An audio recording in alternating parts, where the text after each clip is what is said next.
সময় যখন শেষ, 1 সেকেন্ড আগে পরে হবে না, বান্দা তোমাকে নিয়ে আসবো। বান্দার ডাক এসে গেল, ফেরেশতা আজরাইল তার রূহ কবজ করে নিয়ে চলে গেল। 2 দল ফেরেশতা আসছে, একদল জান্নাতি আর একদল জাহান্নামী। 2 দল ফেরেশতা বদনবাদ শুরু করলো, বিতর্ক। জান্নাতি দল বলল, আমরা তাকে জান্নাতে নিয়ে যাব।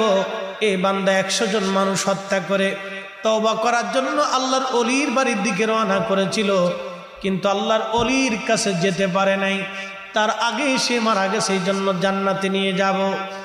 জাহান্নামী ফেরেশতারা বলে, না না, আমরা তাকে জাহান্নামে নিয়ে যাব, কারণ লোকটি তওবা করতে পারে নাই, যাওয়ার আগেই মারা গেছে, এই জন্য আমরা তাকে জাহান্নামে নিয়ে যাব।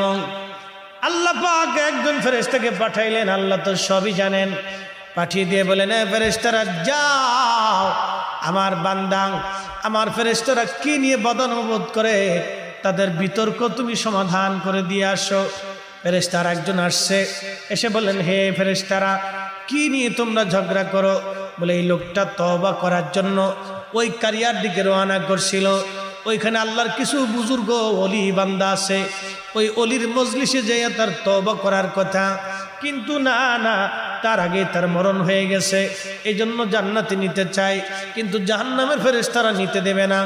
জাহান্নামী ফেরেশতারা বলে, দেখো কিভাবে তারা জান্নাতে নিতে চায়, লোকটা তো তওবা করে নাই, যেতেই পারে না, এই জন্য জাহান্নামে নিয়ে যাব।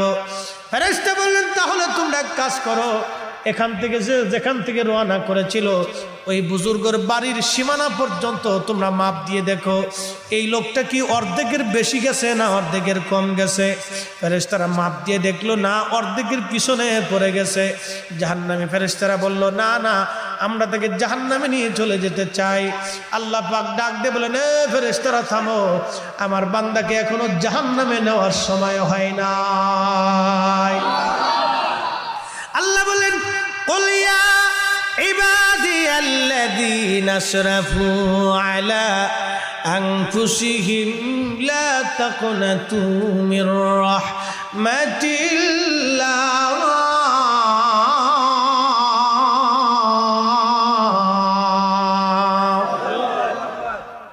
আল্লাহ বলেন, হুজুর আপনি বলেন, হে আমার বান্দারা, তোমরা আমি আল্লাহর রহমত থেকে নিরাশ হইও না।